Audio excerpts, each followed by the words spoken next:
Hello everybody and welcome to Oulton Park. The Radical Race Series reaching its final third, round 9 here from the northwest-ish of England. It's great to be along once again. Don't worry, you're not going absolutely crazy. James Parfitt is alongside me, but it is me, Ewan O'Leary, taking over league comms for today. We'll see how it goes for tonight's race. Very excited though to be along once again on a Thursday night for Radical Race Series action. Always exciting. James, we always love being here, and I have to say I do enjoy Oulton Park. They've removed the chicanes as well. It's quite a frighteningly fast circuit now. Yeah, it is. Without them chicanes, you're going to be running up from Shell Oils right the way up to Knickerbrook, and we can go on board with Jamie Bird, who's literally at that part of the circuit. And it is going to be just a straight run. And I think this is where this could be causing problems with overtakes, Ewan, to be honest. I don't know if you're going to get the draft to get up the inside of Knickerbrook, because it's definitely going to be a tough one. Yeah, well, my concern is I don't know where they're going to overtake at all, which is the problem, really. You see how fast it is at Knickerbrook there. Fourth gear, Jamie Bird just throws it in and hope that the car clings on throughout. It's going to be a very, very important race, though, because the championship standings are looking very, very tasty indeed. We have only 4 rounds to go of this 12-round season, and John McCutcheon currently has the championship lead. 1 point ahead of Luke Maxwell, who's both of them actually trying to become 2-time champions of this series. Sam Edwards trying to make this his 5th title, but he's 6 points back now. Dan Webster at risk, really, of falling away and falling out of contention.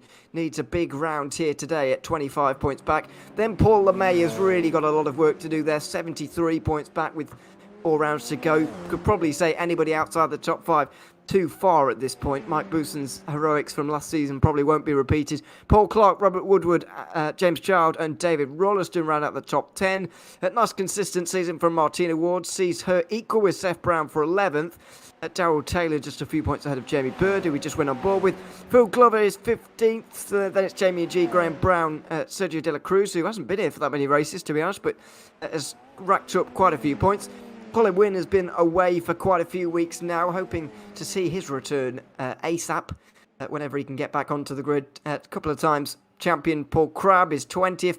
David Ward, Graham Brown have been here for a couple of rounds, so has David Beasley, Jorge Gonzala, Phil Jocelyn, Andrew Derrick, Austin Greterex have all been here. With Ben Underdown still waiting for an appearance from him so far this season, unfortunately. I don't know when exactly that is going to be, if at all, but we'd love to see Ben on the grid whenever we can. It's getting pretty important now, though, James. Final third of the season, 4 rounds to go, and Luke Maxwell is coming into a great little bit of form at the moment. He's just winning races left, right and centre. Yeah, I think for the standing situation, it's going to be a great run-in. You know, as we said, when we get into Nords, it's going to be a different scenario. You know, we talked about it last week and how obviously the winner going into Nords can't be caught, unfortunately. But in the meantime, it's how that front 4 really kind of placed themselves, how Maxwell, Edwards, Webster and McCutcheon places themselves for that run into Nords, and I think that's going to be the exciting thing. And we've had what can be only deemed, as we've talked about before, one of the best seasons we've had here. This heat sprint feature format has been absolutely incredible. The endurance thrown into the mix as well has really done it an absolute no-end amount of favours, to be honest. And I think from our point of view, with the races to go at Silverstone, Brands Hatch and Nords, I think we're going to be in for an epic run-in to the final race of the season. We certainly are. And by the way, just to clarify, by the way, what James was referring to there in terms of championship leader can't be caught, that only applies at the moment to Simon Edwards and John McCutcheon. If one of those two enter the Nordschleife round at the end of the season with the championship lead, then they can't be caught, because one of their drop rounds currently is more points than you can score at an endurance round. John McCutcheon currently would drop 42 points if he was to have a bad round here. And Sam Edwards 41, and you get 40 for a race win at the Nordschleife. So unfortunately they wouldn't be able to be caught, but Luke Maxwell could be caught with a bad round at the final one. Could be caught by anybody, and Dan Webster could be caught as well if he goes into the final round with a championship lead, and there he is right now. So it is all up in the air. But it's one of the things with this format, really. The drop rounds has kind of made things a little bit complicated. We kind of know the score with the drop rounds now. I have to say it's made it very, very close indeed. To have 3 drivers separated by 6 points is amazing, but also the prospect of having Edwards or McCutcheon with this title wrapped up before the final round is not as good of a prospect, unfortunately. And I'm kind of hoping that doesn't happen, really, because it would be a bit of an anticlimax to, as you said, has been a great season. Oh dear. Then again, that weren't as bad as the one we saw earlier on from Robert Woodward, was it? It was quite... That was tame compared to the one we saw earlier. Absolutely unbelievable, by the way. We weren't on air, but me and James were off air talking and watching the practice session rolling on. It was an enormous crash. I couldn't believe my eyes, to be honest. It was up here at Knickerbrook. I think that is going to be the most difficult corner on the circuit, though. It's coming after a long... it's not... A lot of it's straight, but it's not. But it's a long, flat-out section anyway, with a bit of a curve in it. And then you don't really have much of a braking zone. You're flying into Knickerbrook there. I mean, we are going to see some big accidents there if someone gets it wrong.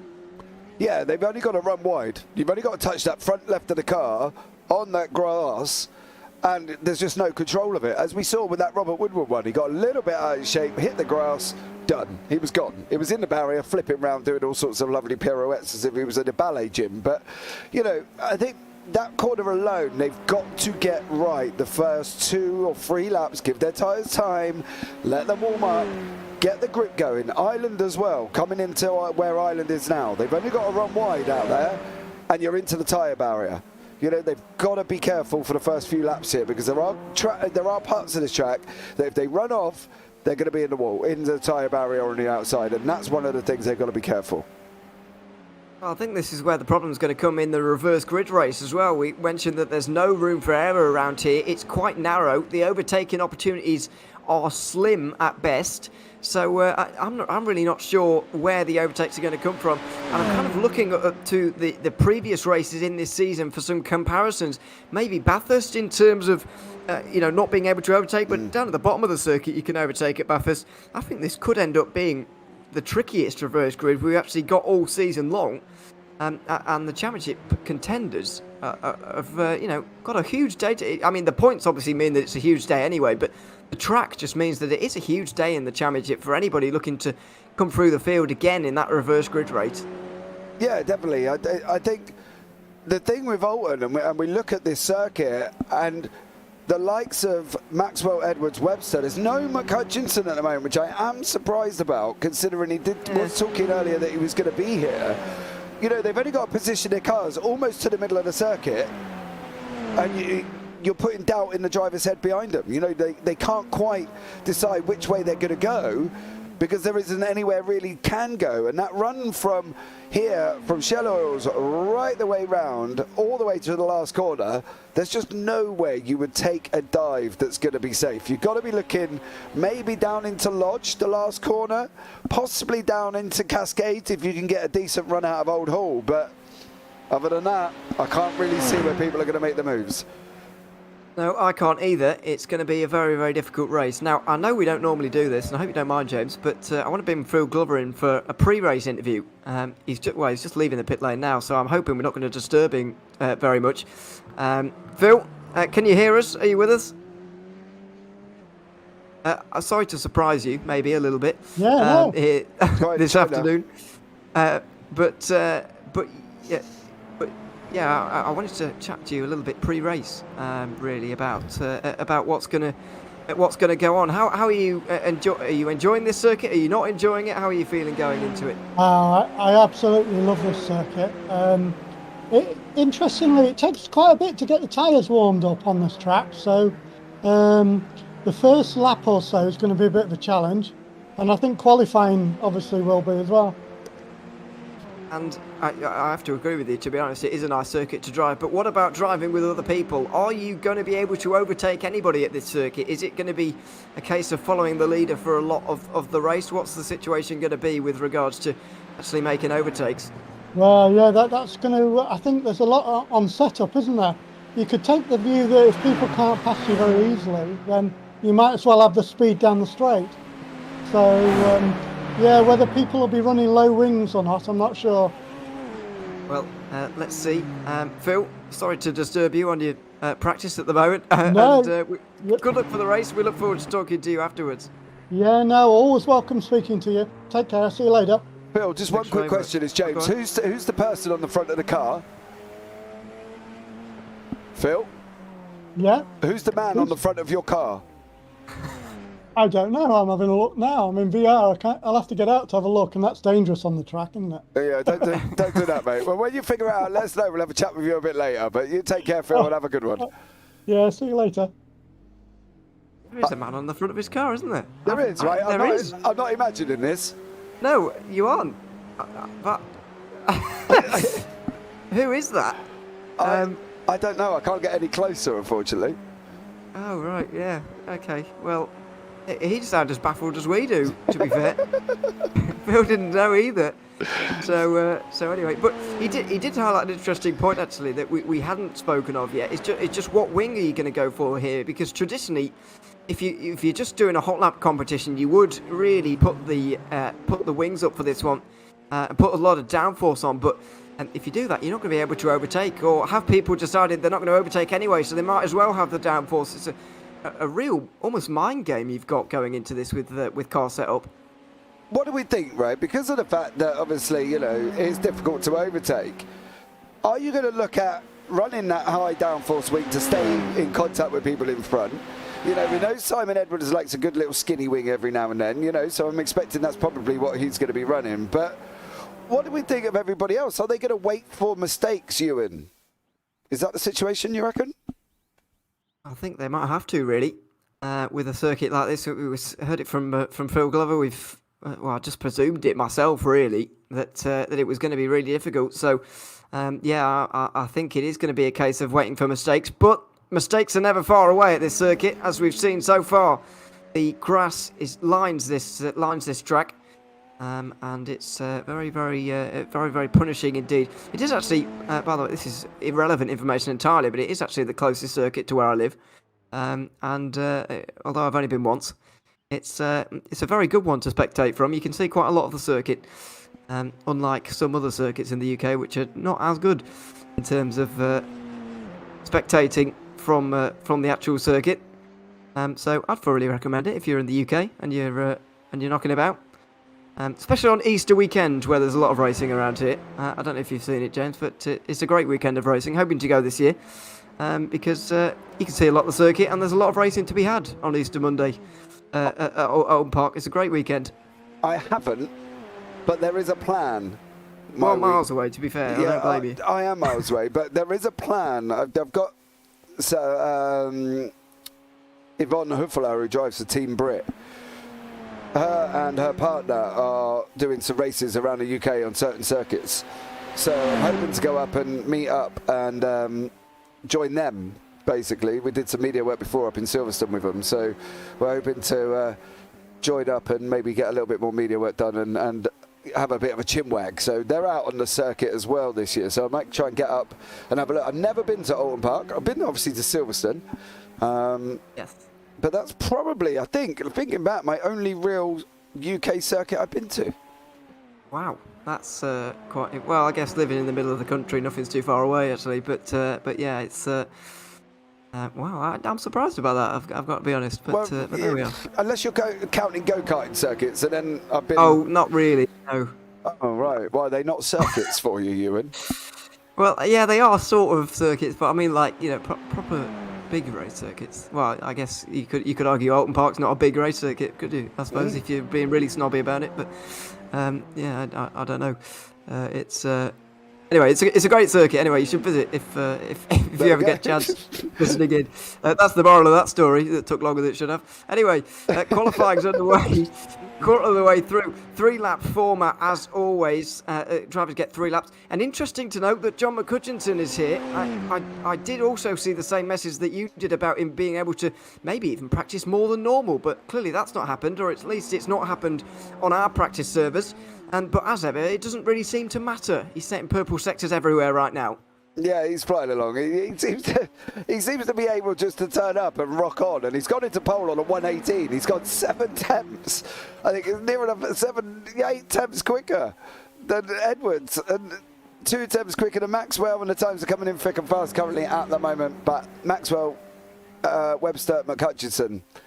So that's your top 6 with Rolleston, Clark and Edwards, which would be nice. Yeah, I think Edwards has had a bit of a mistake on that lap. He must have done, because in practice he wasn't that far away from the likes of Webster and Maxwell. And it is a surprise to see him there. But just how close...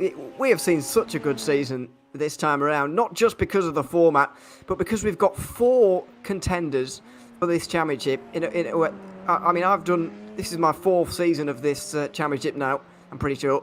And I've never seen a championship quite like this. It's going right down to the wire. After 8 rounds, for it to still be this close between this many drivers, it really has not been seen before for at least a year. So absolutely fantastic to see such close competition in the Radical Race Series. John McHutchison once again going to try to extend maybe his pole position right now. His provisional pole, he's got a couple of purple sectors in there, but has been going slower in a couple of them as well. It's going to be a very quick fire session here actually, as Simon Edwards just jumps up, making it even closer, but John McHutchison just goes a little bit faster as well. Yeah, he does. He picked up 2 tenths. Maxwell's gone into pole though. 118.034. We're nearly at the 117 mark. Are we going to hit it tonight? What do we reckon, Ewan? Are we going to hit that? Yeah, I think so.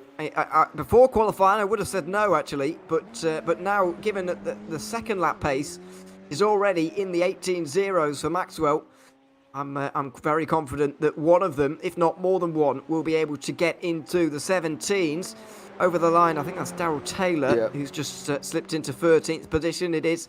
And Paul Crabb and Mike Booston with good lap times there as well. They're making it even closer inside the top 4 right now. There's the 2-time champion Paul Crabb. First 2 titles he took as well. The first 2 championships of this series, by the way. As Simon Edwards is going to be the first of the main contenders, first of the top 6, the big 6 if you like, to come over the line to end this qualifying session. As I mentioned, really quick fire. It's a short circuit and there's not much time to really think about your strategy going into this one. Just drive as fast as you can for about 4 minutes, and that will be the end of his session. Simon Edwards, 5th right now, but could well jump up. It will be 2nd for Simon Edwards, an 18-1, but John McHutchison goes even quicker. Luke Maxwell has been pushed off the top, but how long will it be for? Not very long. What a session this is. Luke Maxwell into the 117s as well. John McHutchison must have thought he had it, or he was nearly over the line anyway. But Luke Maxwell just snatches it from him. The most informed man on this grid right now takes pole position by the looks of things, unless Mike Booston or Paul Crabb can have something to say about it. Booston looks like he's going a little bit slowly into the final corner, but Paul Crabb certainly not. Let's see where he can get to over the line. It's not... Oh, it's going to be 3rd. He just slides in front of Edwards, but not quite ahead of Maxwell and McHutchison. What a session that was. I really thought McHutchison had it. He might have thought it as well, but it's Luke Maxwell. Oh, we're going, oh, that's going to be easily done coming out there. It was just getting quicker and quicker, weren't they? Maxwell, McHutchison and Edwards and Crabb. The Booston popped up in there. Dan Webster, though, down in 6th place. That's going to be an interesting one for Dan to see how he comes through on that one, because you know we know he's naturally quick anyway and generally moves through. The problem is everybody seems to be loving Oulton Park, Ewan, and everybody's in front of him who is just as quick as him. So I think that top 6 battle, wow, that's just going to be going off. I think it's going to be unbelievable. It is going to be unbelievable, and we might even see the likes of Martina Ward involved. It's a great qualifying from her in 7th place. David Rolleston's there in 8th. James Charles there 9th, and Darrell Taylor your top 10 right now, although Taylor's still got a lap to go, I think. So has Robert Woodward, Phil Glover and Sergio De La Cruz as well. Here's Darrell Taylor in the Skipples livery. One of my favourites in the field, I have to say. Not least because it's so identifiable. Over the line for Taylor, and he jumps up to 8th place now with a nice little lap time right at the end. Robert Woodward should be done with qualifying here, and he is. Sergio De La Cruz is going to be the last driver to come across the line. That 121.2 is not representative of where he actually is, I would argue. He was the one who had that slide out the final corner, actually, wasn't he? He 1 lap ago. So nice and tidy through the final corner this time, through Lodge Corner. And he's over the line into, well, he's still 18th by the looks of it, but I think he must have gotten off track because he did improve there, but it didn't register, so it must have been an off track for him. But an exciting qualifying session. Dan Webster in sixth, as you mentioned, he is going to have work to do from there, and I do fear for his championship a little bit as well, really, because at 25 points back this late on, he's in danger of falling out of contention, really. I think, but they've got to try and stay focused, right? They've got to pick their moments, haven't they? You can't be Hail Marying it down the inside at Cascades or down on that run down in the Shell Oils or somewhere on the track. That's not going to be ideal, And I think they've got to be very, very careful. And I'm really looking forward to this. And Paul LeMay is in YouTube chat as well. And he's put even in what an exciting qualifying session it was, wasn't it, Ewan? It certainly was. But when are we going to see you on the track again, is the question, really. It's great to have drivers in the chat, by the way, when they're not driving. But we do want to see you on the track as well. So we'll see when that is for Paul LeMay over the next few weeks. A few seconds to go here in qualifying, but it's not really. Well, nobody's allowed to set any more times now. Everybody will have set their 3 for the session, and so that will be it in the positions that they're in. I have to say, I think we say it every week, but I'm once again impressed by John McCutcheon's pace with the lack of practice. And although I'm not convinced he hasn't been practicing on his own server somewhere else, that might just be a vicious rumour I'm starting. But he's certainly practicing on this server. No, he definitely wasn't. He did say he was going to be, right? I read that, right? He did say he was going to be. I read that as well. Yeah, so maybe he just, as you say, jumped in somewhere else and did a little cheeky practice on his own, didn't want to show his real pace. But whatever it is, the Scotsman has put it on the second place. And we've got an Englishman, a Scotsman and an Irishman in the top 3. So there we go. Don't get to say that very often, but the grid is on the screen. Yeah, here it is, Luke Maxwell with the pole position, not far ahead of John McCutcheon, 2-time champion Paul Crabtree alongside 4-time champion Simon Edwards on row 2. Then it's Mike Booson and Dan Webster. Martina Ward with a great qualifying for 7th. Then it's Darrell Taylor, David Roddeston and James Charles, your top 10. Paul Clark and Seth Brown will share row 6 with Robert Woodward and Damien G just behind. Jamie Bird 15th, Phil Glover 16th, Phil Jocelyn and Sergio De La Cruz to round out your 18-car grid. I do hope they all get through the first couple of corners cleanly. We've got 10 laps here, by the way. Not a long sprint race. It's going to be a bit of a dash, really. And I hope it stays clean for the most part. Yeah, I think that's got to be that's got to be the first goal, right? Is for it to be clean, because otherwise, people's races aren't going to last long. And I don't think these guys are, as we know. That's silly. They're not going to go and stack it in the wall on turn 1. And I think that's the thing. They've got to be a little bit careful. They certainly do. Let's see as the lights come on. Oh, dear. Paul Crabb has gone for an early one, and John McCutcheon barely got going there at all. A dramatic start already as the lights go out at Oulton Park. Luke Maxwell will be counting his lucky stars right now because he's got a bigger lead than he could have dreamed of. Coming out of turn 1, Simon Edwards will be second ahead of Dan Webster. Then Darrell Taylor's up to 4th. What the hell's gone on there? Then it's Mike Booson, Rolleston, Charles Clark, then John McCutcheon with such a good qualifying, just never got going off the start there. No, he did not make a move. I think the problem is there were so many people that looked like they jumped that start. Oh, McCutcheon. Oh, there he is. Oh, off the road. Oh, no. Such a shame for John McCutcheon, and now he really has got work to do. Yeah, I'm just thinking that there may have been so many people that jumped the start there that everybody got a little bit confused what was going on, because Crabb not only jumped it, but he actually went. So, there we go. Oh, side by side between Booson and Taylor. That's unbelievable. I didn't think we were going to see that all day, and we've seen it on the first lap. Taylor has held on to 3rd place. The 3 championship contenders are able to get away 1, 2, 3 right now. And what a dream it is to have McCutcheon so far down. Of course, they wouldn't have wished bad upon anybody. but now that they're in the situation, they've got to grasp it. All three of them back in the pack. Jamie Bird making places, 4 up on his first lap, but some of these further down the field have really picked up the pieces from some mistakes further up. I do wonder as well how many drive-throughs we're going to see early on in this one. Paul Crabb's certainly one of them. Yeah, he definitely is. That was definitely one. I'm sure there's got to be more than that, because I'm pretty sure there was more people that possibly jumped that then. They looked like there was a good few people. Gainers and losers are on the left-hand side. You can see it there, Child up 4. McCutcheon down 14, but that's because he went off at the island there as well. And there's Simon Edwards battling away with Dan Webster, currently in 2nd and 3rd place. Nobody has an answer for Luke Maxwell, who is just on fire right now in this championship. 1 point behind McCutcheon at the start of the day. 5 points ahead of Simon Edwards. He could extend that to 8 if the race were to end right now, but thankfully for us, it's not going to. There's still 8 laps after this one as they go through Knickerbock for the 2nd time here this evening. It's single file, starting to calm down a little bit, but Jamie Bird isn't calming down at all. He's looking for a move on Robert Woodward up the inside into Druid's corner. You don't see this very often. Side by side, the two of them give each other great respect, with Phil Glover watching on from behind and maybe getting involved as well. Decides not to. You really do need to respect one another around this circuit if you want to fight like they just did. Yeah, you can't do that if you're going to go and door bang into each other. You've got to be so careful that you're respectful, you're leaving room, because it's not an easy circuit. We were expecting this. We said, where are they going to do it? Where are they going to make their passes? They've got to put it in the middle of the road. They've done that. They've managed to make it through, and it's been respectful so far.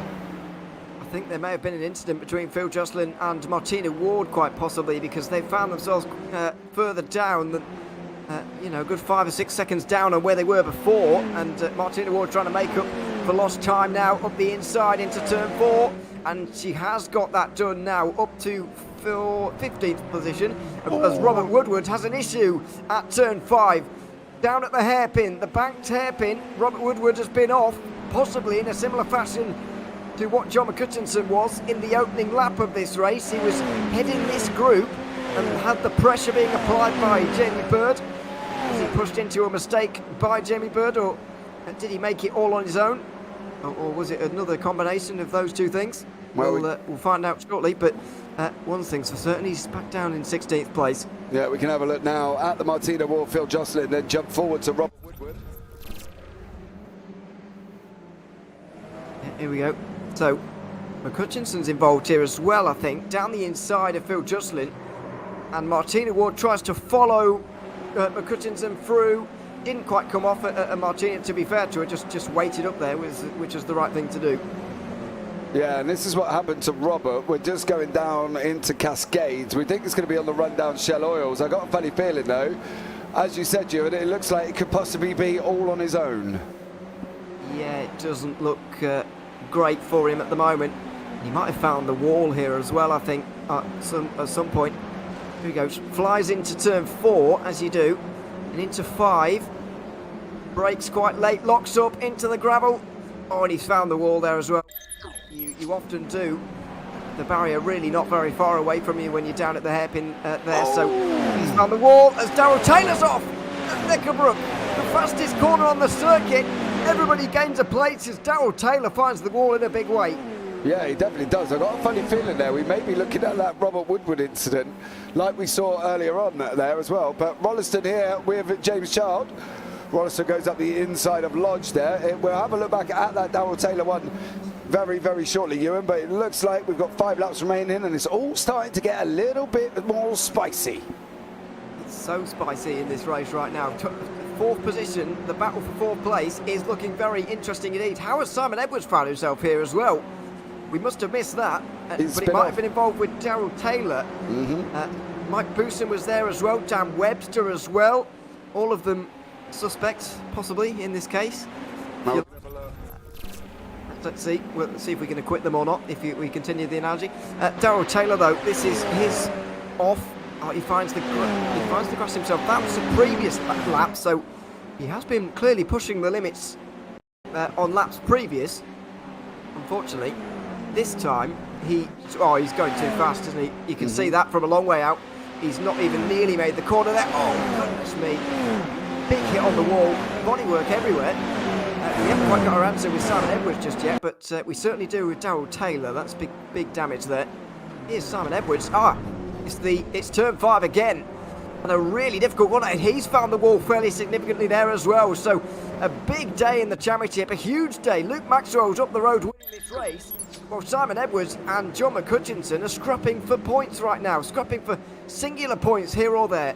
Yeah, definitely. McHutchinson's battling away with Phil Glover currently at the moment, and Seth Brown. That's going to be no way through. Oh, Phil is off. Oh, and he's found the wall as well in quite a big way. We have seen a lot of drama and a lot of incidents so far in this race. Top 10 get reversed afterwards, of course. John McHutchinson has found his way back into there. Simon Edwards is going to benefit from it a little bit as well right now, but this is a good recovery, all things considered, from McHutchinson, who was about 17th at the end of lap 1. Yeah, he definitely was. He dropped all the way down the order. This is Woodward and Jocelyn having a good old scrap as well. Jocelyn, of course, involved with that Martina Ward one. Then we got David Rolliston, James Child. Oh, my word.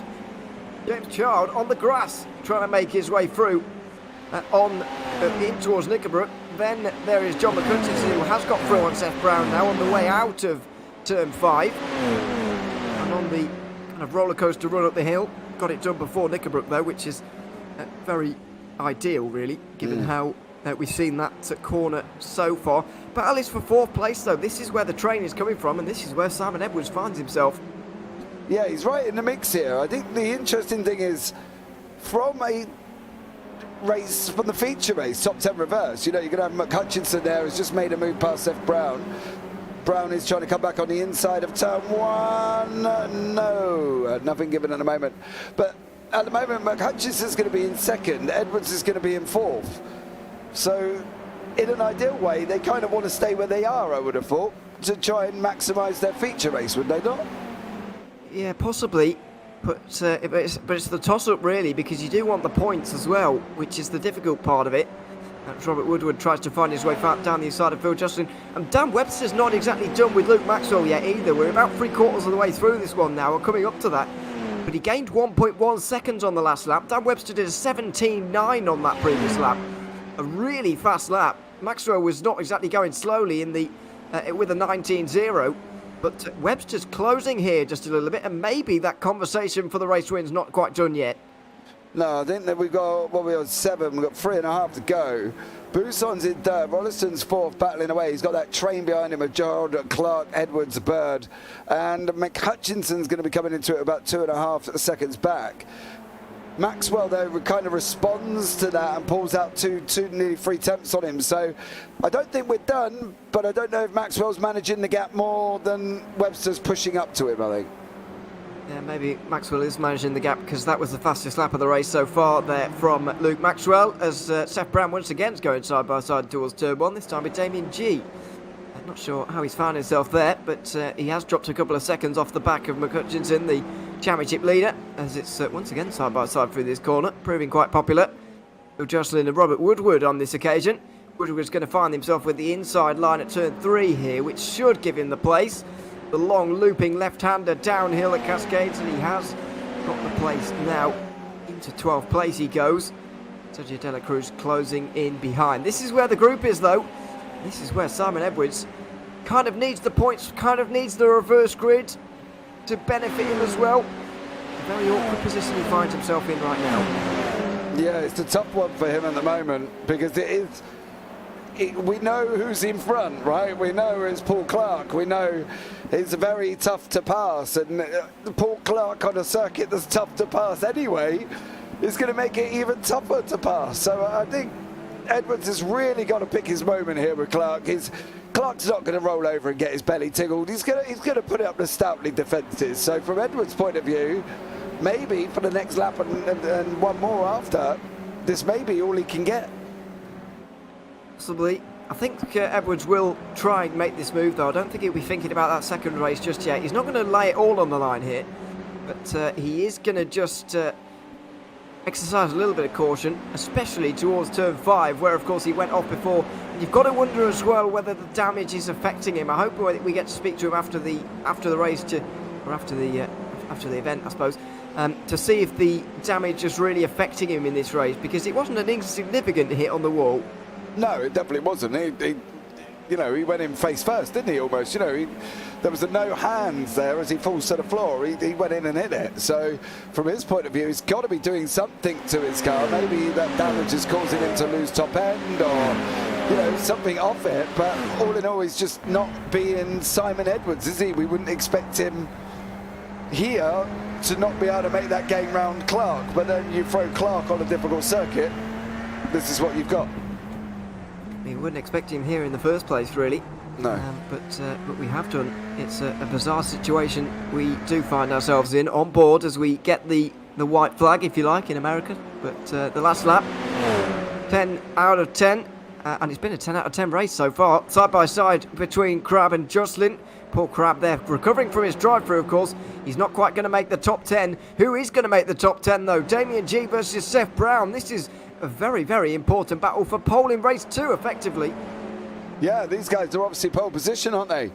So from their point of view, one of them's going to be, one of them's going to be in 11th. So I don't want to see Brown send it, because that's just not cricket, right? I don't want to see him send it and punt him off. But at the same time, where's that going to end? And hopefully we'll get these guys to run down to Knickerbrook before we go back to our leaders. It's just coming round Druids, I believe, Ewan. So it's going to be an interesting one. Just coming up to Lodge Corner at the minute, actually, is Luke Maxwell with a couple of seconds worth of a lead. Damien G is going to get sent here by Brown, who makes the move on the inside at Knickerbrook, but they both nearly go off. Seth Brown goes off more into the wall, and 10th place is going to go to Damien G. Meanwhile, Luke Maxwell's going to take another important win. He cannot be stopped in the Radical Race Series right now. He takes it by a couple of seconds over Dan Webster, who's had a good race there. Mike Booson back on the podium here in third, ahead of Roniston and Child, your top 5. A very important race, a very important win for Luke Maxwell. Yeah, and it was, as we said, Edwards behind Clark. He didn't get anything. He couldn't get anything out of Clark to get the position. So, he was kind of stuck there, wasn't he? And that's what roughly we predicted would happen, and whether or not he was going to be able to make the move.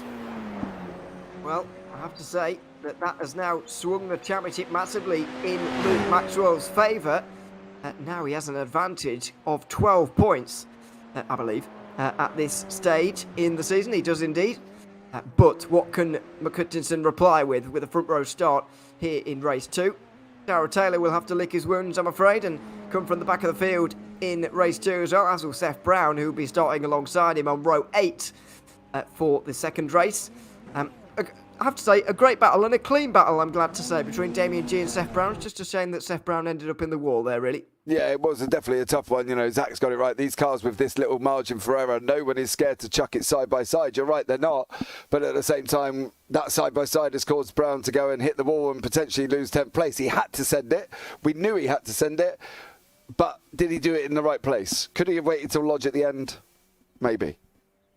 Well, hindsight's a wonderful thing, I guess. Luke Maxwell with the victory, though. A couple of seconds ahead of Dan Webster. Mike Booson on the podium again after holding off the likes of David Robertson, James Chow, Paul Clark.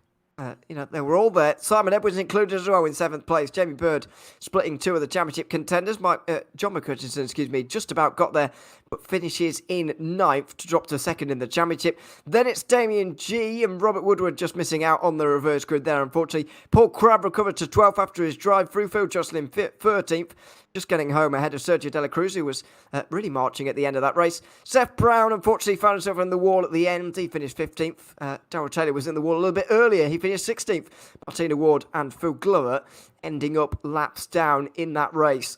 Well, that was only 10 laps. And it was very attritional, very chaotic. Messy at times as well, but very enjoyable, I have to say. I thoroughly enjoyed it. And now the reverse grid, I feel like it could even go up a notch from what we've just seen. Oh, I think this is just going to go off. I really do. I don't think we're going to have time for replays. I've got to be honest. I think there's going to be so much going on with the likes of Webster coming through, Maxwell coming through, Edwards already being in the middle, McCutchinson being on the front row. you've kind of thrown them all into a pot now, and you're just not quite sure how they're going to come out, because that's what the feature race is at the moment. They're all jumbled up. Nobody's where we expected them. We didn't expect Hutchinson down in 10th. We didn't expect Edwards in the middle. We didn't, Maxwell and Webster we thought would be in that reverse, but we didn't put them in the mix. We thought they'd be in the mix with the others, and they're just not. And it's going to be, I don't know. Good luck, basically. Yeah, put all the names in a hat, jumble them around for a bit, put your hand in, and pick out a winner, because that might be what we're about to see, if I'm honest. Let's see, though. Damien G earned the right to get on pole position, though, and John McCutcheon starting from second for the second race in a row. So let's see how it turns out for him this time. Jamie Bird in third, Simon Edwards right directly behind his championship rival in fourth. Then it is Paul Clark running up the top five, James Child sixth, David Rolliston seventh, ahead of Mike Booson, then Dan Webster and Luke Maxwell sharing row 5, very important there. Robert Woodward will be 11th ahead of Paul Crabb, who will be hoping to start at the right time this time. Phil Jocelyn's 13th, then Sergio De La Cruz in 14th, Seth Brown, Darrell Taylor, Martina Ward and Phil Glover, your 18 drivers for what is going to be a very, very big race in the course of this championship. Race 2 at Oulton Park, 17 laps ahead of us. Damien G on the front row. It's a much better start from John McCutcheon, though. Damien G's gone nowhere off the start. McCutcheon with a dream, and it's Simon Edwards into second place. The two championship contenders in the reverse grid race, already 1 and 2. As Phil Jocelyn finds himself off the road, I think that might have been Sergio De La Cruz who's found himself down the order as well as a result of a poor start. There he is. David Rolliston must have been involved as well. There is a bit of a split in the field, as there has been chaos in the second half of it, but Webster has made it through. Where is Luke Maxwell? He is 11th. He has dropped a place off at the start. Yeah, he did. The Damien G just didn't go anywhere. Nothing. He almost lost it in that second phase of it, and he just didn't move the car. It was just incredible. He just literally bunged up, stopped, went, and now he's battling all the way down in 8th, -7, and they're only halfway around the track. And poor Damien G. I thought he was going to do so much better from pole. It's such a shame. But when you got McCutcheon alongside you, it's always going to be difficult anyway. Paul Crabb with 3 places made up already on this start, and he's looking for another one at Druids. Not going to get one as Luke Maxwell's making moves down the inside of Robert Woodward. That is aggressive, but he's made it work, and he's going to have to go onto the defence into the final corner slightly, but he retains a top 10. Damien G outbreaks himself. I'm afraid it's a disaster of a first lap for him. Paul Crabb goes through. It looks like Luke Maxwell's going to follow him through as well. Yeah, poor Damien G has not done well on the opening laps here at all, unfortunately for him. He's gone down the order. He's literally down 9. He's almost in a broken elevator and hasn't got any brakes, and he's literally just going down the floors. He's up again, another place.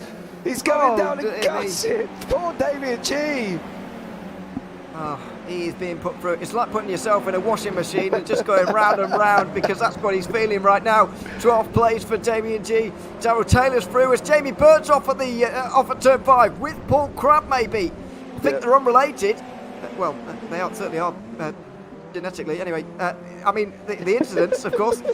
Paul Crabb off on his own, and I think Jamie Bird was as well, because he was further around the corner at the time, so I'm going to guess they were separate there in that one, but unfortunate for both because they were running well, and it's given Luke Maxwell 2 free positions there. Yeah, he definitely made right. They were unrelated, and they are unrelated in life as well. All right, so just be aware. You know, I'm clear though. Yeah. So if somebody wants to make a clip of the fact that Ewan there was talking about genetics in a radical SR10 race, whether or not they. No, I was getting distracted. Really.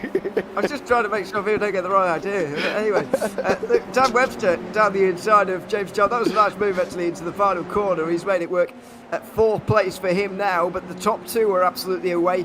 Luke Maxwell closing in as well, as Mike Booson is going to fight with James Child as well. We're starting to see this race just settle down a little bit, although I did get to this point in the sprint race as well, and it turned out to be a really, really chaotic race by the end. So let's see how this one transpires and see if everybody can get slowed up for turn 5 in time. They do, but a bit of a mad start. Hopefully settles down a little bit now, but the top 2 certainly away. Yeah, they've broken away. It's about a 2.2 second gap at the moment. But the interesting thing for me in this one is this gentleman.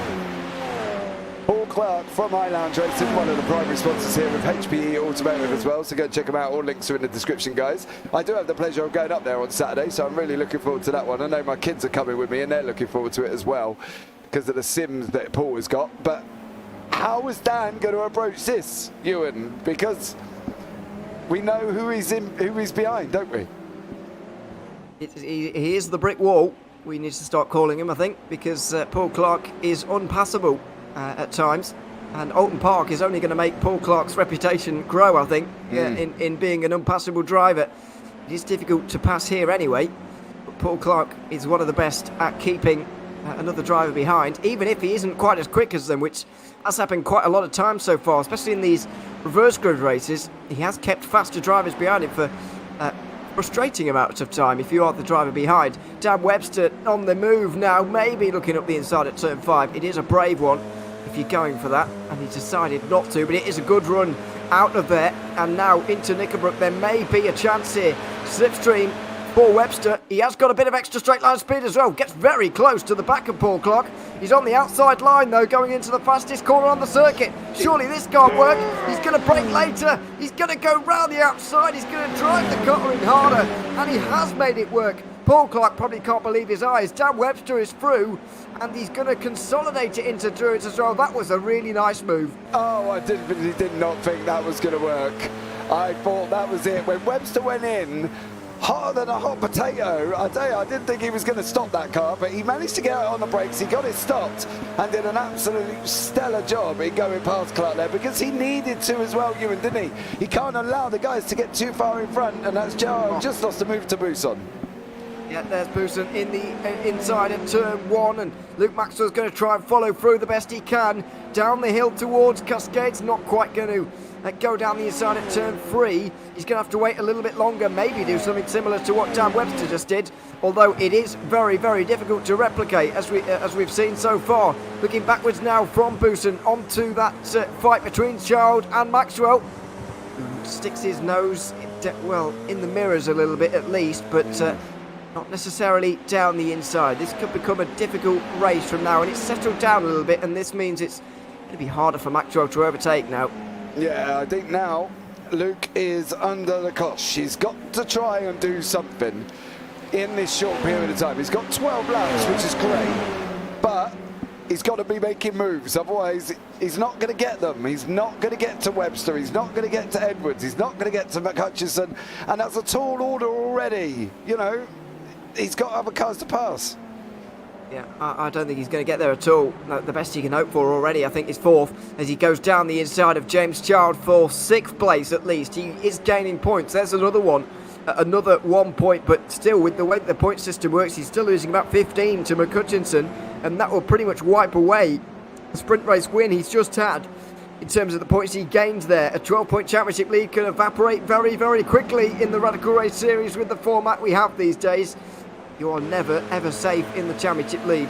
Now it is still Paul Clark on the front, but Buson has got Maxwell behind him. As you can see right now, we're looking backwards from the diffuser of the 3rd place man from the first race. Looking at the provisional championship leader. But he does need some more points, and he needs some more places to retain that championship lead through the end of round 9. Where's he going to get it from? That's what I don't get. Like, he's got Buson, that's no slouch.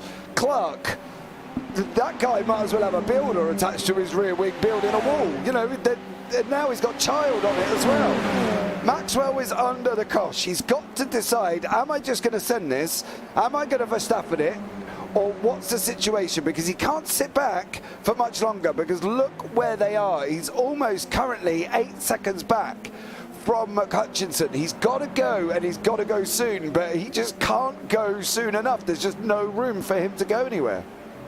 Well, Clark defended into the final corner there, and he was defending thin air a little bit, but he's done well again.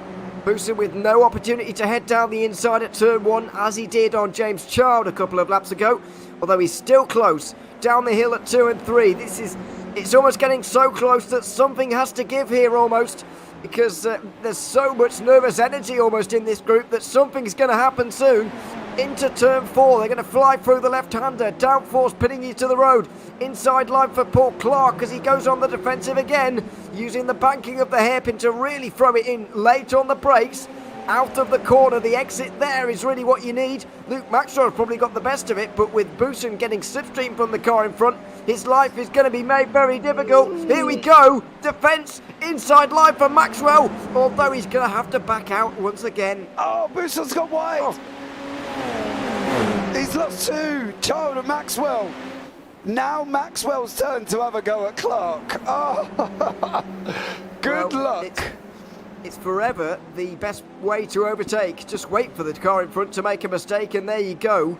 Luke Maxwell through, and that's, Bousson's going to be kicking himself about that, really. Yeah, it was definitely his own. He can't sit back and tell anyone else it was anything different. It was all on his own. Ran wide into Knickerbrook, and unfortunately for him, he's lost it, but he is trying to go up. Whoa! Oh. That was aggressive. That was a driver trying to make up for lost time there, and you've got to be careful that making up for lost time doesn't create more lost time, if you see what I mean.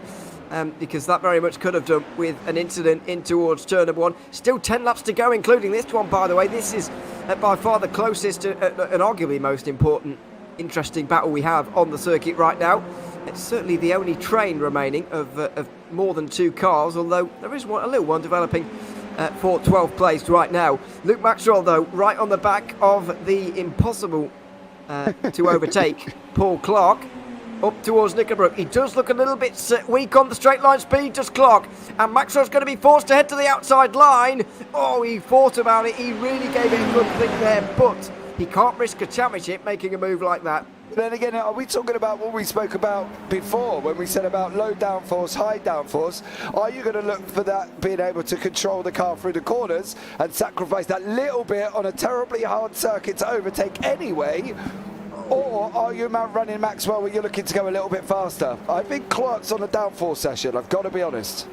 Yeah, it looks like it. Although it is hard to know, because you've got to remember that Maxwell's benefit from the slipstream, and he will be quite significantly. It's not a it's not a short, flat-out section there. I know it's got rises and falls, and it's not even straight, but it is a long, flat-out section where you will gain a lot from slipstream. And Luke Maxwell is certainly gaining right now, right on the back in towards turn 4, but there's nowhere really to go here. They're going to go up. Here we go, up the inside. Oh, dear me, there's a lock-up, and Maxwell goes up off the road, up the banking, onto the grass. He's not found the wall, but he has dropped to 7th. Oh, that was so late. Such a late go. I've got to look at that again. That was so late for Maxwell. And I'm going to do it here. Oh, just can't get back far enough. Can we go back any further? Possibly here. Oh. It's very close. It's a late one. Yeah, but he didn't do an Edwards. He kept it out, didn't he? It was a little bit desperate, but and I'm surprised he made it either as well, to be fair. I'm surprised he even decided to go for that there. But he did, and might well pay for it, because he has just dropped a couple of points in that one. By the way, if McCutcheon were to win this race, Webster's and round. Round. Sorry, Webster's around, and James Child has dropped a place to Mike Bousson as well. So Dan Webster has just spun out of 3rd place. A very, very important mistake from Dan Webster. He may be kissing his championship chances goodbye with that very mistake, as Luke Maxwell's just turned up the aggression to 11. Inside line at turn 4. He's through now into 5th again. Yeah, he's going to go again once more at Bousson. Webster went in too hot in turn 1 and went around after that as well. But now we're back. Bousson lost a position. He went to the back of the pack. Maxwell's lost the positions. He's gone back to the back. And now they've gone back round again. And Bousson's now at the front trying to have another go at Clark. And to what LeMay just said, he said, can Clark hold out? Well, it's looking more and more likely as the laps go later and later, because he's doing a stellar job. Absolute stellar. Yeah, unbelievable. And an unbelievable race as well, by the way. This is now the battle for the podium. Dan Webster's clinging on here. He might be able to get involved. Darrell Taylor's making an appearance as well. You can see him maybe trying to skittle everyone over later on. We'll wait and see. Sorry. Love that. But hopefully not. Paul Clark, though, is going to certainly try and hang on for third. You've got to feel, though, for Dan Webster with that mistake out of turn one. Yeah, that's easily done, though, and I can guarantee if I look it back at it, he's going to go too far into one. He's either going to hit the inside curb or he's going to run wide, right? That's generally what's going to happen, and he's going to get on the throttle on the curb, and around he goes. But it's here. Maxwell can't afford to do this again. Oh, Bouson's done it. He nearly is. Bouson's gone, though. Bousson locks up. He's into the grass. He's into the wall as well. Oh, it's such a costly one for Mike Bousson. He won't be seeing a repeat podium from what he got in the sprint race. Maxwell's up to 4th place. It's a free pass, basically. And he's back to where he was, only 2 laps after making that mistake. Maxwell scared him into that mistake, right? He come down on the inside of that hairpin, didn't he? He almost said to Bousson, I'm going to send it. Bousson didn't turn, spent more time worrying about where he was going to brake, outbraked himself, and that was Maxwell setting him up. And that is what he did to him. He set him up, and unfortunately for Bousson, he fell for it and made that mistake. That was unbelievable driving from Maxwell there. He set Bousson up to make that mistake going into that hairpin, and he definitely did do it. Well, this is the most pressure Paul Clark has been under so far. Here we go, Luke Maxwell inside line. There's, very nearly contact between the two of them. But Luke Maxwell just about keeps it out the side of Paul Clark, who is proving his worth as the grid's best defender once again. Great job from him. This is now for a podium. They're losing so much time, by the way, but Luke Maxwell doesn't really care. 3rd place is the best he can get in this race. He's making absolutely sure he can try and get it at least. He's trying to do it cleanly, and he just can't. He can't do it. The problem is Maxwell Clark's entry into Cascades is really quite wide. Maxwell looks to go up the inside, and then thinks better of it, because then Clark just comes along and takes him off. He's like a plastic surgeon doing a nose job on him straight away, you know. And Maxwell's got to pick this, because there's 2 entry points for Clark that he runs wide. He takes a very wide line, Shell Oils, and then down into Druids as well. So he's got to be careful. Very nearly went for it at Druids there, did Luke Maxwell, as Clark's gone wide there, and he's going to immediately have to go defensive into the final corner. Luke Maxwell, nearly headed down the inside line. Clark just staying in the middle of the road, covering off his options just a little bit, but it does mean that his exit onto the front straight won't be as good, although Maxwell couldn't quite capitalise maybe as much as he wanted. He's going to have to wait a little bit longer. By the way, if the race were to end right now, John McCutcheon and Luke Maxwell would be level on points after 9 rounds. Unbelievable. And Simon Edwards would only be 9 points back. We are seeing an unbelievable championship situation developing in front of our eyes right now. Unfortunately, Dan Webster slipping away a little bit, although he is still 6th after getting through on Bousson with that mistake. Here comes Maxwell. He can't do it into turn 5. Maybe he has learned his lesson. He's had to, because he done it again, Clark. He ran wide into 5. He ran wide into 1. He gave Maxwell that indecision. Maxwell's got to do it. He's got to do it. Knickerbrook side by side. Here we go. Here we go. This is going to be all or nothing. He's done it. He's done it. He got through. Oh, he's done it! Unbelievable! Round the outside of Knickerbrook, the fastest corner on the circuit. We said you can't go around the outside there. You're going to find yourself in the wall. Maxwell very well could have done. He could have seen his championship slip through his fingers right there and then, but he put it all on the line. He risked it all, and he's got his rewards. A podium place for Luke Maxwell, and what a drive it's been.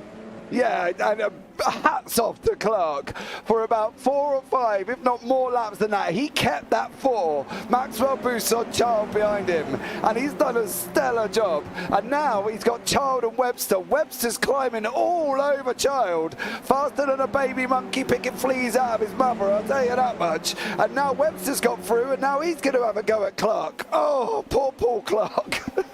Yeah, absolutely. Although he's not going to be easy to overtake, and poor James Child as well, by the way, he's been overtaken about 1 million times in this race. He still finds himself in 6th place because people keep coming off in front of him. He gains another place again. So fair play to him for keeping on going on, and Darrell Taylor just watching on in envy in 7th place as well at the great battle that's happening in front, but he just hasn't been able to involve himself with it. Still 3 laps to go at the line. It is a quite remarkable race here in the Radical Race Series, round 9 at Oulton Park. What a fantastic event we have seen. It's difficult to overtake when you've got a reverse grid, when you've got these cars, you've got all the ingredients for an amazing evening of racing, and that's exactly what we've had. What drama we've had. Luke Maxwell getting himself away from it now, but I'm sure this conversation for 4th place isn't over yet. Oh boy, is it not. Webster is going to close in on Clark, and he's going to do it as these laps go on. But the problem is we're at 15 now, he's got 16, 17, and then that's it. He hasn't got an opportunity. The problem is Clark just kept Maxwell behind him for about a good 5 or 6 laps, plus with Buson, plus with Child. Yeah, they made mistakes, yeah, they slipped up, yeah, they couldn't get through, but it can't take Webster 5 or 6 laps, Ewan. He hasn't got 5 or 6 laps, he's got 3, and he's got to do it. Oh, I don't know where he's going to do it though. No, I don't know where he's going to do it either, and by the looks of things, he is going to lose points today, almost whatever happens in this one now. He is going to avoid using a drop round, I'm very sure about that actually, but he is going to drop more points, and maybe, well, he might stay roughly where he was before, but he's not gaining points as he really needs to start doing so. Coming into today, 25 points away from the championship lead, in search of his 2nd title, of course. Paul Clark trying to stop him getting those extra 2 points that he so dearly wants right now. Out of Druids and towards Lodge Corner on the 3rd last lap. We're about to go on to the penultimate one. And as he said, Dan Webster really hasn't got much time here. No. He's got not a lot of nothing, and that might be the simplest way to put it. He's got not a lot of nothing time left to try and clear the immovable object that is Paul Clark off his line, and that's where Clark does that. See that wide line he takes into Cascades to try and get the slingshot out? Gives the guy behind so much indecision because you just don't know what he's going to do. But if you ain't alongside, you're not going to get the room, buddy, I'm afraid. You know, that's the way it is. If you ain't there, you ain't getting it, and Clark's not going to give it to you. Well, I have to say, at the start of this event, I did fear slightly about the overtaking opportunities and just how good of a race we will see around here, but it's been absolutely fantastic so far and might not be over yet as Dan Webster pulls alongside. Paul Clark might have to back out of this one, but he's got the inside line, and it's Webster who has to back out of it, although Clark goes wide, slightly in the grass at Nickelbrook, and he's going to make his way through in towards Druids, is he? Dan Webster with maybe a chance, but he can't quite do it on the penultimate lap. He is going to have to do it with the last chance on the last lap. Do you know what I love about Paul Clark, right? He's in that car going, do you know what? I don't care who you are. I don't care if you're leading the championship. I don't care if you're in the fight with it. I'm not letting you past. And that's it. That's racing. And that is summed up by Paul Clark. That's the spirit of what he's racing. He's going to make this driver work for it. Webster has got to work. How is he going to do it on the last lap? Oh, no, not like that. Oh, no. Oh. Paul Clark, and I think he's reached the incident limit, Paul Clark, quite possibly, not sure. He may have been disqualified there for the incident limit, but Dan Webster's clattered into him. He is still 7th, but he's going to drop further. Such heartbreak for Dan Webster, who really had nowhere to go there. Let's have a look and see. Such a shame. Here it is. Oh. Yeah, just loses it really. Just slides and tries to lock the brakes just to straighten the car back up again. And unfortunately, Dan Webster had absolutely nowhere to go there at all. I mean, he's committed to a corner at that point. There's absolutely no way he can back out. Meanwhile, John McCutchinson recovers from sprint race misery for a feature race win here at Oulton Park.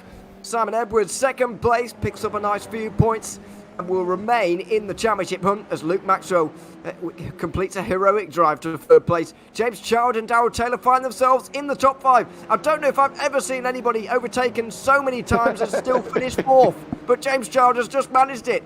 A great drive from him ahead of Darrell Taylor, but what a race we have just seen. It's got to be up there for one of the races of the season. Oh, I tell you what, that was unbelievable. My chair, I've been off my chair, on my chair, off my chair. My chair's gone sliding across the floor. I've not been able to keep still on this one, but I am gutted gutted from the man from iLounge Racing. He was doing a stellar job for Paul Clark, and Ghost locks up into Cascades. Webster would know where to go, and it just all goes wrong. And such a shame. He was doing a mountain job. Yeah, he might have been close to the incident limit. Who cares when you can drive like that? It was incredible driving. It was really, really entertaining stuff. Thoroughly enjoyable. And what a race we have just seen. John McCutcheon didn't see any of it. He won, though. He won't care. Simon Edwards, second. Luke Maxwell, really the hero of the day, quite possibly in third place. James Child getting overtaken a lot, but still fourth. And Darrell Taylor sneaking into the top five. Mike Poussey with that late mistake. He'll be ruining there a little bit because he could have had a podium, quite possibly. Robert Woodward, seventh, then of Damien G. He recovered well, actually, after a disastrous first lap.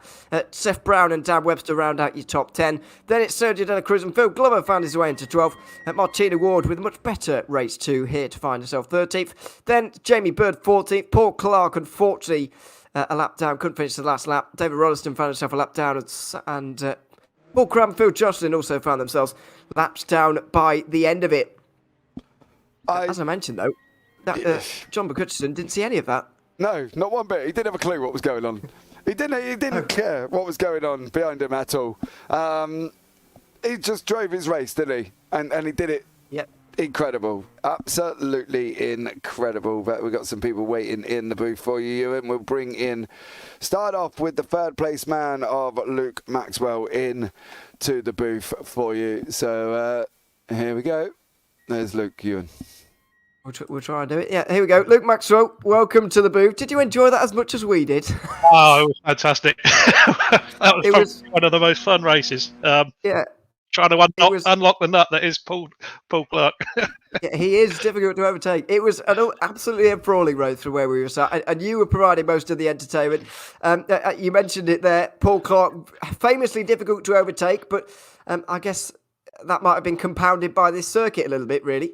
Yeah, definitely. It's not a track for to make overtaking easy. So the feature race was always going to be tough. But I was thinking, well, I'll go out nice and easy the first 5 laps, and keep the tyres good, and then I can push later on. And then I had a little moment of madness just before the start and realised I was in reverse instead of first, and missed the start by about half a second, I think. So that dropped me back a few places. That didn't help.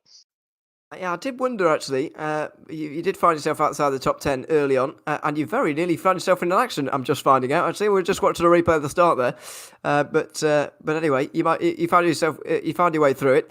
Hope I didn't cause it. No, you didn't cause it, no. I'm glad to report. But what about the first race, just to wind back to it? I mean, was it a case of just kind of getting in the lead and getting your head down and just going for it, really? Was it as simple as that? I'd practiced my sort of 10 lap pace, and thought, I'm nearly carrying sort of qualifying speed there, so I should be okay. I didn't actually match that pace in the race, unfortunately, but it was good enough. Got a good gap at the start, and got a bit lucky, obviously, with Simon and John. Was it early on, and then obviously I had a bit of a gap. I made one mistake. I think Dan was catching me for a moment, but just kept my head down and managed to pull a gap again. Now, by my slightly average calculations, you're going to have a 3-point championship lead at the end of today, ahead of John. So Simon 9 points back, maybe a couple more, don't know. Somewhere around there, though. What are you expecting from the final 3 races, though? Because I have to say, in my time commentating on the Radical Race Series, this is the best championship fight I've seen.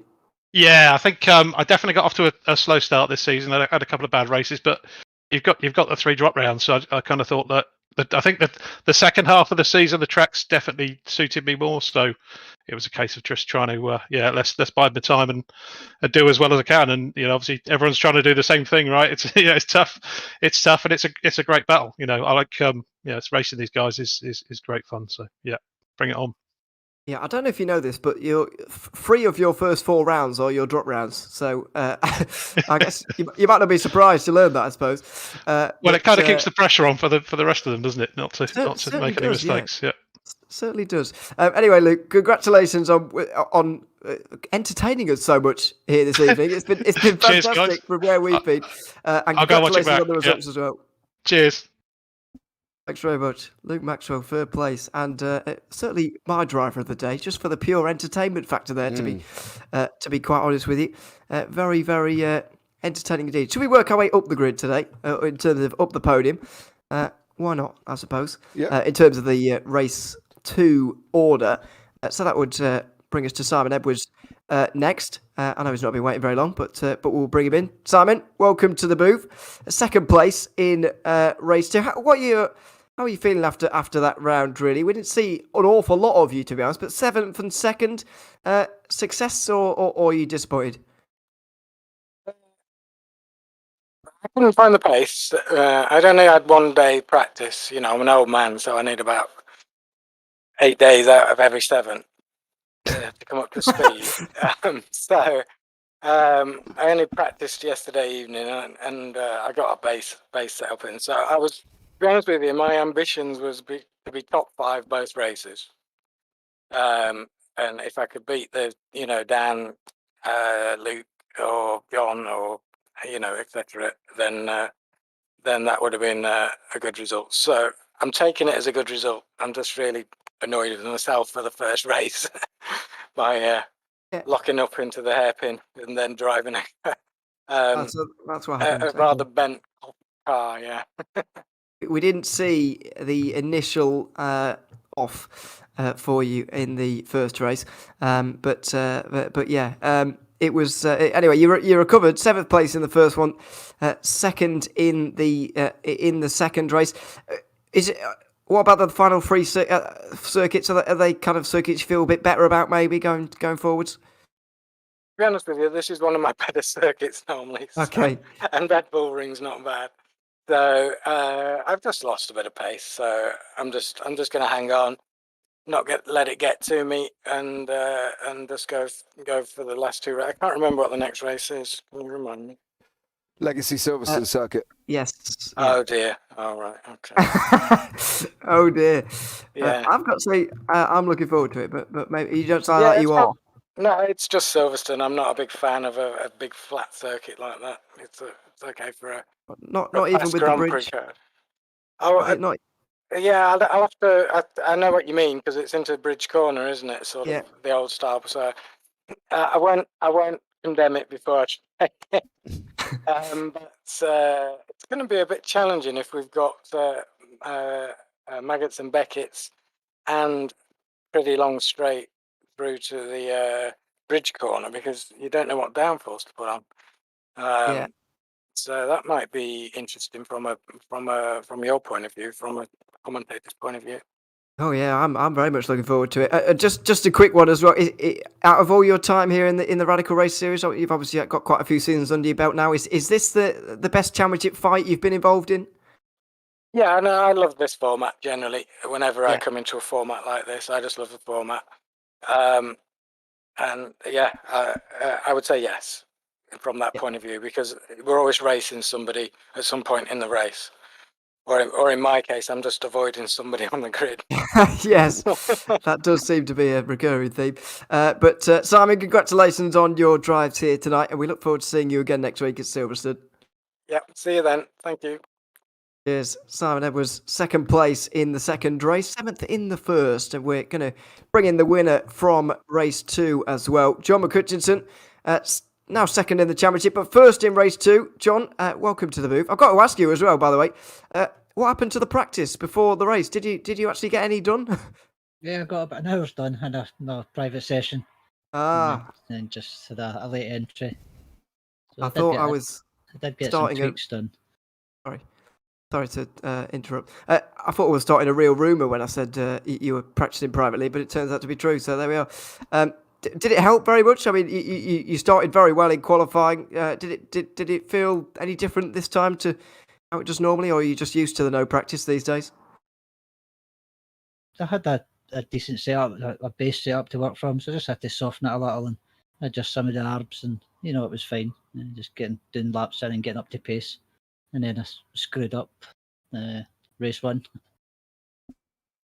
Yeah, unfortunate. You finished down in P9. Obviously helped you for race 2, but just tell us a little bit about the incident in race 1. Just what happened? It's very simple. Forgot to select the gear and just Didn't go anywhere. Nice. It certainly didn't help. And then, of course, at turn 4 as well, a bit of crash cutting sent you a little bit further back. But at least you got back to the top 10 to benefit from the reverse grid. And I guess we were having a great time watching race 2. We didn't watch you very much at all in that one. I guess you didn't really know what was going on behind you. You were just keeping your head down, driving yourself. No, the only thing I noticed was Dan Webster disappeared. Yeah, he was in third or fourth, and then he wasn't. So they said he spun at turn 2. But looking back up, and Simon was always keeping me on the pace. Comfortable in the end. It was. What about Silverstone next week? Just a quick final one. How are you feeling about that one? Yeah, it's the old legacy track, isn't it? Which is just flat out, more or less, all the way around. And that should be good fun. But I think it'll be a bit of a procession again. Difficult to overtake in the old track. It could well be, yeah. Let's hope not for us. I hope not. But let's see how it goes. John, congratulations on race 2 victory here tonight, and we look forward to seeing you again next week. Thanks, Ewan. Thanks very much. John McCutchinson, victorious again in the Radical Race Series in the feature. We're going to find ourselves a little bit further down the order now. There's your podium drivers. We're going to bring in Dan Webster now, a man who we feel very sorry for, and I'm sure many of us will agree. Dan, welcome to the booth. Shame to have you under slightly more unfortunate circumstances than maybe we were hoping for. A story of a couple of things not going your way, really, in race 2, unfortunately. Just tell us a little bit about, firstly, the spin, and then, unfortunately, the last lap as well. Yeah, no need to feel sorry for me. I did the spin all by myself. I was just cruising along, looking forward to getting a second and a third, and just fell off somehow. And yeah, actually, I thought I might get that third back because Paul and Luke were fighting really hard, and I thought they're bound to crash. But they didn't, unfortunately, and in the end, I crashed into Paul. So it was eventful, but it was fun. It's a great race. I was going to ask, did you at least have a good time? Because we had a fantastic time watching. I guess it was at least entertainment. Even if it wasn't the result you wanted, it was entertaining.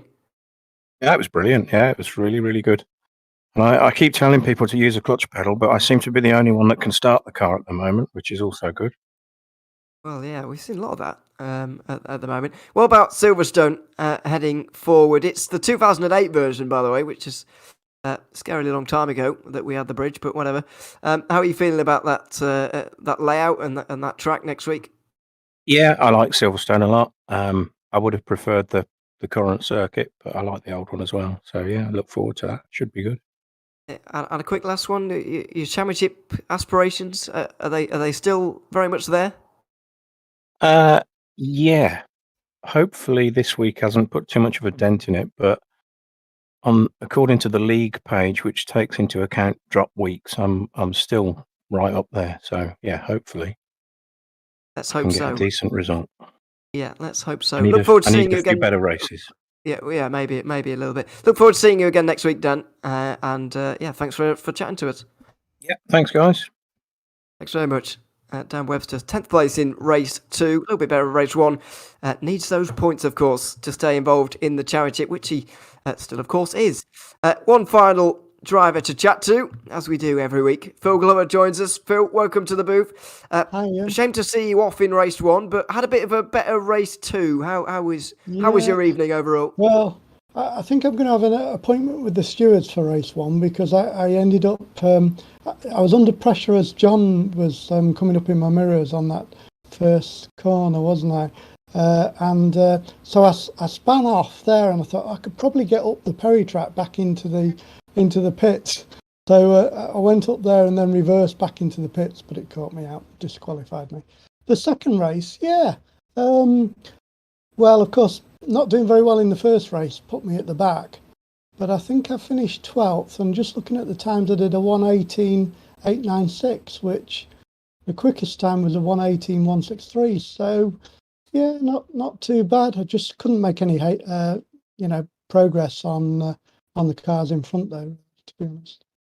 Yeah, it was always going to be very difficult to make moves. We spoke a little bit before the race, and you said you actually planted the idea in my head actually about different wing angles, and and who's going to be high downforce, who's going to be low downforce. Was that really noticeable throughout the race? Was there a consensus as to most people have gone for one or the other? What was the situation? I'm not terribly sure, to be honest. I think I haven't heard anybody talking about almost zero wing. I think people would have definitely run, probably 3 or 4 wing, the lowest. I ran a 6 in the end. I started off with an 8 at the back and then went to a 6 because I found I wasn't losing any time through the corners, but I was gaining a fraction down the straight. So, it's one of those things, isn't it? Really difficult to overtake unless you're one of the star guys who can, really push those opportunities, really. Yeah, it was certainly an entertaining night of racing. There's no doubt about that. Phil, great to have you in the booth once again, and we look forward to chatting to you again next week. Yeah, absolute pleasure. Look forward to it. You take care. And don't forget to find out who the man is on the front of your car, Phil. Yeah, have a look at that. I just picked it because I've always liked orange, so you got me worried now, just in case it's. Mate, that's the first time I've spotted you got 2 guys hanging on each wing. Yeah, there is. Right, okay. I wonder if they've been there for longer than we know. Maybe we haven't noticed. Yeah, maybe. Somebody's gone in the pits and sprayed something on the front of it. I wasn't looking. You never know with these crowd. No, absolutely not. Phil, we'll see you next week. Thanks very much for chatting to us again. Yeah, take care. Cheers, guys. See you. Thanks very much. Phil Glover chatting to us. Let's it could turn quite nasty. Let's see who's on the front of this car. Let's hope not, though. But great spirit again among the drivers once again after a great night of racing. Yeah, you can't. I don't race very often, right? And when I do, it's on a Monday. And whoever asked me, how did I get on Monday? Well, it didn't go too well. I crashed 3 times out of 3. And I might add, not under my own, it wasn't my own fault. But I don't care who you are in that race, right? You must have enjoyed that. That racing was incredible. They absolutely smashed it. And yeah, race of the season, easily. Race of the season. That's it, really. Yeah. It absolutely was. Thoroughly enjoyable. I hope you enjoyed it at home as well. And we have a very, very interesting championship situation developing. John McCutcheon picked up 52 points today, while Luke Maxwell picked up 56. So now takes a 3-point championship lead, as far as I'm aware. 49 points went the way of Simon Edwards. So he drops a further 7 points behind. He's 13 points now behind Luke Maxwell.